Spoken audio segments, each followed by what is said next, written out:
ਅੱਜ Trump administration ਨੂੰ ਕਾਫੀ ਵੱਡਾ ਝਟਕਾ ਲੱਗਾ ਹੈਗਾ। ਸਟਾਕ ਮਾਰਕੀਟ 'ਚ ਬਹੁਤ ਵੱਡੀ ਹਿਲਜੁਲ ਹੋਈ ਆ। ਕੋਰਟ ਨੇ ਜੋ ਕੋਰਟ ਆਫ ਇੰਟਰਨੈਸ਼ਨਲ ਟ੍ਰੇਡ ਆ, ਉਹਨਾਂ ਨੇ ਇਹ ਕਿਹਾ ਵੀ ਟਰੰਪ ਹੁਣੀ ਆਪਣੀ ਮਰਜ਼ੀ ਦੇ ਨਾਲ ਜਿਹੜਾ ਆ ਟ੍ਰੇਡ ਵਾਰ ਨਹੀਂ ਕਰ ਸਕਦੇ।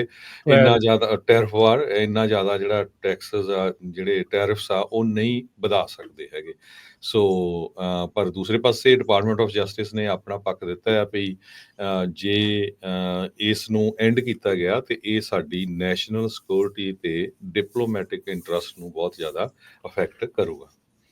ਜੀ ਬਿਲਕੁਲ, ਇਸ ਸੰਬੰਧ ਵਿੱਚ ਆਪਾਂ ਰਮਨ ਜੀ ਨਾਲ ਵੀ ਗੱਲਬਾਤ ਕਰਾਂਗੇ ਵੀ ਇਸ ਚੀਜ਼ ਦੇ ਉੱਤੇ ਕੀ ਅਸਰ ਜਿਹੜਾ ਉਹ ਪੈ ਸਕਦਾ ਹੈ, ਤੇ ਨਾਲ ਹੀ ਰਮਨ ਜੀ ਨੂੰ ਜੀ ਆਇਆਂ ਨੂੰ ਵੀ ਆਪਾਂ ਆਖਦੇ ਹਾਂ। ਰਮਨ ਜੀ ਸਤਿ ਸ਼੍ਰੀ ਅਕਾਲ ਜੀ, ਸਵਾਗਤ ਹੈ ਜੀ। ਜੀ ਆਇਆਂ ਨੂੰ। ਸਤਿ ਸ਼੍ਰੀ ਅਕਾਲ ਜੀ ਸਾਰੇ ਸੁਣਨ ਵਾਲਿਆਂ ਨੂੰ, ਦੇਖਣ ਵਾਲਿਆਂ ਨੂੰ ਪਿਆਰ ਭਰੀ ਸਤਿ ਸ਼੍ਰੀ ਅਕਾਲ। ਟੈਰਿਫ ਨੂੰ ਲੈ ਕੇ ਹੁਣ ਅਦਾਲਤ ਦੇ ਵਿੱਚ ਉਸਨੇ ਆਖਿਆ ਆ, ਟੈਰਿਫ ਤੋਂ ਬਾਅਦ ਦੇ ਵਿੱਚ ਆਪਾਂ ਦੇਖਿਆ ਸੀ ਕਈ ਪੋਰਟਸ ਦੇ ਉੱਤੇ ਕੰਮ ਕਾਫੀ ਜ਼ਿਆਦਾ ਸਲੋ ਡਾਊਨ ਵੀ ਹੋ ਗਿਆ। ਸਪਲਾਈ ਨੂੰ ਰੌਲਾ ਆ, ਡਿਮਾਂਡ ਦਾ ਜਿਹੜਾ ਉਹ ਰੌਲਾ ਆ, ਓਬਵੀਅਸਲੀ ਜਿਹੜਾ ਪੈਣਾ ਸੀਗਾ ਵੀ ਡਿਮਾਂਡ ਘਟ ਜਾਣੀ ਸੀ ਜਦੋਂ ਚੀਜ਼ਾਂ ਮਹਿੰਗੀਆਂ ਹੁੰਦੀਆਂ ਆ। ਸੋ ਹੁਣ ਜਦੋਂ ਜੇ ਮੰਨ ਲਿਆ ਜਾਵੇ ਵੀ ਇਹ ਜਿਹੜੇ ਟੈਰਿਫ ਨੂੰ ਜਿੱਦਾਂ ਅਦਾਲਤ ਨੇ ਗੈਰ ਕਾਨੂੰਨੀ ਕਹਿ ਦਿੱਤਾ, ਜੇ ਉਹ ਵਾਪਸ ਹੁੰਦੇ ਆ ਤੇ ਫਿਰ ਚਹਿਲ ਕਦਮੀ ਵਧੇਗੀ, ਟਰੱਕਿੰਗ ਨੂੰ ਥੋੜਾ ਜਿਹਾ ਆਸਰਾ ਮਿਲੂਗਾ ਇਸ ਚੀਜ਼ ਦਾ। ਰਾਜਕਿਰਨ ਪ੍ਰੋਬਲਮ ਇਹ ਹੈ ਕਿ ਜਿਹੜੀਆਂ ਕੋਰਟਸ ਹੈਗੀਆਂ ਆ, ਉਹ ਫੈਡਰਲ ਕੋਰਟਸ ਜਿਹੜੀਆਂ ਹੈਗੀਆਂ ਆ, ਕੋਰਟਸ ਜਿਹੜੀਆਂ ਵੀ ਹੈਗੀਆਂ, ਉਹ ਇਹਨਾਂ ਚੀਜ਼ਾਂ ਦੇ ਉੱਤੇ ਜ਼ਿਆਦਾ ਜਿਹੜਾ ਆ ਉਹ ਸਲੋ ਡਾਊਨ ਕਰ ਸਕਦੀਆਂ ਇਹਨਾਂ ਚੀਜ਼ਾਂ ਨੂੰ, ਲੇਕਿਨ ਫੁੱਲੀ ਰੋਕ ਨਹੀਂ ਸਕਦੀਆਂ ਹੈਗੀਆਂ। ਇੱਕ ਸਿਰਫ ਕਾਨੂੰਨੀ ਦਾਅਪੇਚ ਆ। ਬਾਕੀ ਜਿਹੜਾ ਅਸਰ ਹੋਣਾ ਸੀ, ਜੋ ਕੁਛ ਡਿਸਟਰਬੈਂਸ ਹੋਣੀ ਸੀ, ਉਹ ਆਲਰੇਡੀ ਵਰਲਡ ਦੇ ਵਿੱਚ ਹੋ ਚੁੱਕੀ ਆ। ਉਹ ਚੀਜ਼ ਜਿਹੜੀ ਆ ਉਹ ਚੱਲ ਚੁੱਕੀ ਆ। ਹੁਣ ਤੱਕ ਕਾਨੂੰਨੀ ਦਾਅਪੇਚ ਆ, ਕੋਈ ਉੱਪਰ ਚਲਾ ਗਿਆ, ਕਿਸੇ ਨੂੰ ਇੱਕ ਦਿਨ ਜਿੱਤ ਮਿਲ ਗਈ, ਕਿਸੇ ਨੂੰ ਇੱਕ ਦਿਨ ਹਾਰ ਮਿਲ ਗਈ।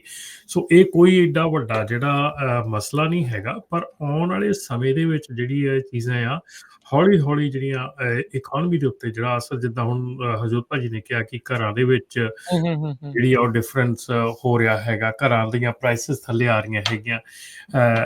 ਕਈ ਪਾਸੇ ਜਿਹੜੇ ਆ, ਹੁਣ ਜੇ ਦੇਖਿਆ ਜਾਵੇ, ਲੋਡਸ ਜਿਹੜੇ ਹੈਗੇ ਆ ਉਹ ਥੋੜੇ ਜਿਹੇ ਹਿੱਲੇ ਹੈਗੇ, ਥੋੜਾ ਮਤਲਬ ਕਿ ਕਿਉਂਕਿ ਹੁਣ 90 ਡੇ ਦਾ ਪੌਜ਼ ਲੱਗਾ ਹੈਗਾ।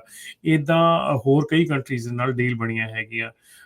ਤੁਹਾਨੂੰ ਮਤਲਬ ਇਹ ਵੀ ਹੈਰਾਨੀ ਹੁੰਦੀ ਹੈ ਕਿ ਹੁਣ ਐਕਚੁਅਲੀ ਮੈਂ ਇੱਕ ਸਿੰਪਲ ਜੀ ਚੀਜ਼ ਸੀ ਕਿ ਅਲੀਬਾਬਾ ਜਿਹੜੀ ਆਪਣੀ ਸਾਈਟ ਹੈਗੀ ਆ, ਉਹਨਾਂ ਦੇ ਵੱਲੋਂ, ਕਿਉਂਕਿ ਅਸੀਂ ਪਹਿਲਾਂ ਸਮਾਨ ਵਗੈਰਾ ਮੰਗਵਾਉਂਦੇ ਹੁੰਦੇ ਸੀਗੇ ਆਪਣੇ ਟਰੱਕ ਸ਼ੋਜ਼ ਦੇ ਲਈ, ਹੋਰ ਕਿਸੇ ਕੰਮ ਦੇ ਲਈ, ਤੇ ਇਹਨਾਂ ਤੋਂ ਤੇ ਉਹ ਹੁਣ ਉਹਨਾਂ ਦੀਆਂ ਈਮੇਲਸ ਆ ਰਹੀਆਂ ਹੈਗੀਆਂ ਕਿ certified shippers from Germany, certified shippers from this country.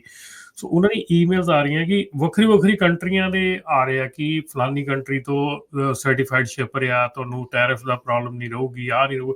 ਸੋ ਦੇ already working on that side ਕਿ ਆਪਾਂ ਜੇ ਕਹਿੰਦੇ ਨਾ ਕਿ ਜਿਹੜਾ ਪਾਣੀ ਦਾ ਬਹਾਵ ਆ, ਜਦੋਂ ਦਰਿਆ ਦੇ ਅੱਗੇ ਕਿਤੇ ਤੁਸੀਂ ਉਹਨੂੰ ਡੱਕਾ ਲਾਉਂਦੇ ਆ ਤਾਂ ਉਹ ਕਿਤੇ ਨਾ ਕਿਤੇ ਰਾਹ ਲੱਭ ਲੈਂਦਾ ਜਾਣ ਦਾ। ਸੋ ਇਹ ਵੀ ਜਿਹੜੇ ਕਾਨੂੰਨ ਆ, ਤਰੀਕੇ ਆ, ਇਹਨਾਂ ਦੇ ਨਾਲ ਨਾਲ ਸਾਰੀਆਂ ਚੀਜ਼ਾਂ ਜਿਹੜੀਆਂ, ਇਹ ਏਦਾਂ ਨਹੀਂ ਹੋਣਾ ਵੀ ਇੱਕ ਵਾਰੀ ਚਾਈਨਾ ਦੇ ਉੱਤੇ ਬੰਦ ਲੱਗ ਗਿਆ ਤੇ ਚਾਈਨਾ ਨੇ ਸਮਾਨ ਵੇਚਣਾ ਬੰਦ ਕਰ ਦੇਣਾ, ਜਾਂ ਕਿਸੇ ਹੋਰ ਕੰਟਰੀ ਨੇ ਨਹੀਂ ਕਰਨਾ। ਕਹਿੰਦੇ ਹੁੰਦੇ ਆ ਕਿਸੇ ਦਾ ਗਾਰਬੇਜ ਤੇ ਕਿਸੇ ਦਾ ਉਹ ਟ੍ਰੈਜਰ, ਕਿਸੇ ਦਾ ਉਹ ਬੰਦ, ਪਾਣੀ ਨੇ ਰੁਕਣਾ ਨਹੀਂ, ਪਾਣੀ ਨੇ ਚੱਲਦੇ ਰਹਿਣਾ। ਸੋ ਇਹ ਚੀਜ਼ਾਂ ਹੁੰਦੀਆਂ ਰਹਿਣੀਆਂ, ਇਹ ਚੀਜ਼ਾਂ ਚੱਲਦੀਆਂ ਰਹਿਣੀਆਂ।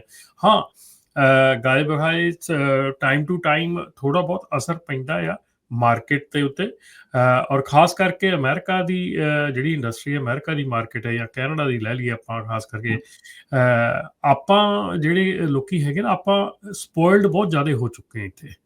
ਆਪਾਂ ਹਰ ਚੀਜ਼ ਦੇ ਜਿਹੜੇ ਆ ਉਹ ਆਪਾਂ ਇੱਕ ਫॉर ਗ੍ਰਾਂਟਡ ਮੰਨ ਲੈਂਦੇ ਵੀ ਸਾਨੂੰ ਸਾਡਾ ਕੰਟਰੀ 'ਚ ਰਹਿਣ ਦਾ ਹੁਣ ਇੰਨਾ ਕੁ ਸਪੋਇਲ ਵੱਧਦਾ ਹੋ ਹੀ ਜਾਂਦਾ। ਨਹੀਂ, ਕਈ ਵਾਰੀ ਆਪਾਂ ਵੀਡੀਓਜ਼ ਦੇਖਦੇ ਆ, ਕਈ ਲੋਕੀ ਵੀਡੀਓਜ਼ ਮਤਲਬ ਕਿ ਗੈਰ ਇੰਡੀਅਨਸ ਜਿਹੜੇ ਪਾ ਰਹੇ ਹੁੰਦੇ ਆ ਕਿ ਅਸੀਂ ਫੂਡ ਸਟੈਂਪ ਸਾਡਾ ਹੱਕ ਆ, ਸਾਨੂੰ ਇੰਨੇ ਤਾਂ ਮਿਲਣੇ ਹੀ ਚਾਹੀਦੇ ਆ, ਇੰਨਾ ਤਾਂ ਹੋਣਾ ਹੀ ਚਾਹੀਦਾ ਆ। ਮਤਲਬ ਉਹ ਜਿਹੜੀ ਚੀਜ਼ ਹੈ ਨਾ, ਉਹ ਚੀਜ਼ ਜਿਹੜੀ ਆ, ਅਸੀਂ ਜਿਵੇਂ ਮੈਂ ਹਮੇਸ਼ਾ ਕਹਿੰਦਾ ਹੁੰਦਾ ਕਿ ਆਪਾਂ ਹੱਕ ਮੰਗਣ ਲੱਗੇ ਆਪਾਂ ਦੇਰ ਨਹੀਂ ਲਾਉਂਦੇ, ਲੇਕਿਨ ਆਪਣੀ ਫਰਜ਼ ਜਿਹੜਾ ਨਿਭਾਉਣ ਲੱਗੇ ਉਹ ਆਪਾਂ ਕਦੀ ਨਹੀਂ ਚੇਤੇ ਰੱਖਦੇ। ਆਪਾਂ ਟੈਕਸ ਨਹੀਂ ਪੇ ਕਰਾਂਗੇ, ਲੇਕਿਨ ਆਪਾਂ ਇਹ ਜ਼ਰੂਰ ਰੋਜ਼ ਸ਼ਾਮ ਨੂੰ ਕਹਿਣਾ ਵੀ ਸੜਕਾਂ ਖਰਾਬ ਆ, ਆਹ ਨਹੀਂ ਮਿਲ ਰਿਹਾ, ਆਹ ਨਹੀਂ ਹੋ ਰਿਹਾ, ਪਲੀਜ਼ ਘੱਟ ਆ, ਇਹ ਆ ਉਹ ਆ। ਹਰ ਚੀਜ਼ ਦੇ ਉੱਤੇ ਉਹਦਾ ਕਿੰਤੂ ਪਰੰਤੂ ਆਪਣਾ ਚੱਲਦਾ ਰਹਿੰਦਾ। ਉਦੋਂ ਟਰੰਪ ਹੁਣੀ, ਸੌਰੀ ਮੈਂ ਤੁਹਾਡੀ ਵਿੱਚ ਇਹ ਗੱਲ ਨੂੰ ਰੋਕ ਰਿਹਾ, ਹੁਣੇ ਬ੍ਰੇਕਿੰਗ ਨਿਊਜ਼ ਆ ਰਹੀ ਹੈ, ਟਰੰਪ ਹੁਣੀ ਸੁਪਰੀਮ ਕੋਰਟ ਵੱਲ ਨੂੰ ਜਾਣਗੇ ਇਹ ਜਿਹੜਾ ਟੈਰਿਫ ਦੇ ਉੱਤੇ ਬਲੌਕ ਲਾਇਆ ਆ, ਉਹ ਸੁਪਰੀਮ ਕੋਰਟ ਨੂੰ ਆਖ ਰਹੇ ਆ ਵੀ ਭਾਈ ਇਹਨੂੰ ਤੁਸੀਂ ਜਿਹੜਾ ਬਲੌਕ ਲਾਓ। ਸੋ ਇਹ ਬਲੌਕ ਜਿਹੜਾ ਇਸ ਟਾਈਮ ਚੱਲ ਰਿਹਾ, ਕਦੀ ਉਹਦਾ ਬਲੌਕ, ਕਦੀ ਇਹਦਾ ਬਲੌਕ ਜਿਹੜਾ ਮੈਂ ਚੱਲ ਦੱਸਿਆ ਇਹ ਕਾਨੂੰਨੀ ਆਪਣੀ ਜਿਹੜੀ ਭੱਜ ਦੌੜ ਹੈਗੀ ਆ, ਜੋ ਕੰਮ ਹੋਣਾ ਸੀ ਉਹ ਹੋ ਚੁੱਕਾ, ਜੋ ਪ੍ਰੋਬਲਮ ਕ੍ਰੀਏਟ ਹੋਣੀ ਸੀ ਉਹ ਹੋ ਚੁੱਕੀ ਆ। ਇਸ ਵੇਲੇ ਇੱਕ ਚੀਜ਼ ਆ ਕਿ ਜਦੋਂ ਹਮੇਸ਼ਾ ਇਹ ਚੀਜ਼ ਹੁੰਦੀ ਆ ਕਿ ਜਦੋਂ ਡਿਸਟਰਬੈਂਸ ਹੁੰਦੀ ਆ, ਜਦੋਂ ਡਿਸਰਪਸ਼ਨ ਹੁੰਦੀ ਆ ਕਿਸੇ ਚੀਜ਼ ਵਿੱਚ, ਓਪਰਚੁਨਿਟੀ ਉਦੋਂ ਹੀ ਪੈਦਾ ਹੁੰਦੀ ਆ ਕਿਸੇ ਬਹੁਤ ਕੰਟਰੀਆਂ ਦੇ ਲਈ। ਇਸ ਵੇਲੇ ਜੇ ਆਪਾਂ ਕਹੀਏ ਨਾ, ਇੱਕ ਚਾਈਨਾ ਦੇ ਕੋਲ ਐਡਾ ਵੱਡਾ ਪਾਰਟ ਸੀਗਾ, ਜੇ ਚਾਈਨਾ ਦੀ ਉਹ ਐਕਸਪੋਰਟ ਜਿਹੜੀ ਚੀਜ਼ ਆ ਕਰ ਰਿਹਾ ਸੀ, ਉਹ 50 ਕੰਟਰੀਆਂ 'ਚ ਵੀ ਡਿਸਟਰੀਬਿਊਟ ਕੀਤੀ ਜਾਵੇ ਨਾ, ਤਾਂ 50 ਦੀ ਕਿਸਮਤ ਜਿਹੜੀ ਬਦਲ ਜਾਣੀ ਆ, ਕਿਉਂਕਿ ਇੰਨਾ ਕੰਮ ਸੀ। ਹਰਜੋਤ ਜੀ, ਆਪਾਂ ਜਾਣਦੇ ਹਾਂ ਜਦੋਂ ਹੁਣ ਰਸ਼ੀਆ ਦੇ ਨਾਲ ਜਦੋਂ ਉਹਦੇ ਤੇਲ ਦੇ ਉੱਤੇ ਬੈਨ ਲੱਗਾ ਸੀ, ਰਸ਼ੀਆ ਚੁੱਪ ਚਪੀਤੇ ਚੋਰੀ ਛਿਪੇ ਇਧਰੋਂ ਉਧਰੋਂ ਖੱਬਿਓਂ ਸੱਜਿਓਂ ਕਰਕੇ ਤਾਂ ਵੀ ਤੇਲ ਵੇਚਦਾ ਹੀ ਰਿਹਾ। ਮੁਲਕਾਂ ਨੇ ਜਿਹੜਾ ਉਹ ਖਰੀਦਦੇ ਹੀ ਰਹੇ, ਇੰਡੀਆ ਵਾਲੇ ਵੀ ਜਿਹੜੇ ਉਹਨਾਂ ਤੋਂ ਖਰੀਦਦੇ ਰਹੇ। ਸੋ ਜਿੱਦਾਂ ਬਿਲਕੁਲ ਰਮਨ ਜੀ ਨੇ ਕਿਹਾ ਵੀ ਚਾਈਨਾ ਨੇ ਹੁਣ ਸਮਾਨ ਬਣਾਉਣਾ, ਉਹਦਾ ਹਟ ਨਹੀਂ ਜਾਣਾ ਰਾਤੋਂ ਰਾਤ ਵੀ ਕੰਪਨੀਆਂ ਹੁਣ ਬੰਦ ਕਰ ਦਈਏ ਤੇ ਘਰੋਂ ਘਰੀ ਘਲਾ ਦਈਏ ਸਾਰੇ ਕਾਮਿਆਂ ਨੂੰ। ਉਹ ਇਧਰੋਂ ਨਹੀਂ ਤਾਂ ਕਿਤੇ ਹੋਰ ਪਾਸੇ ਮੂਵ ਕਰ ਦੇਣਗੇ, ਚੋਰੀ ਛਿਪੇ ਜਿਹੜੇ ਉਹ ਘੱਲ ਦੇਣਗੇ। ਲੱਗੂਗਾ ਅਮਰੀਕਾ ਵਾਲਿਆਂ ਨੂੰ ਏਦਾਂ ਵੀ ਨਹੀਂ ਵੀ ਹੁਣ ਤਾਂ ਦੂਜੇ ਪਾਸੋਂ ਜਿਹੜਾ ਆ ਉਹ ਸਮਾਨ ਬਣ ਕੇ ਆ ਰਿਹਾ।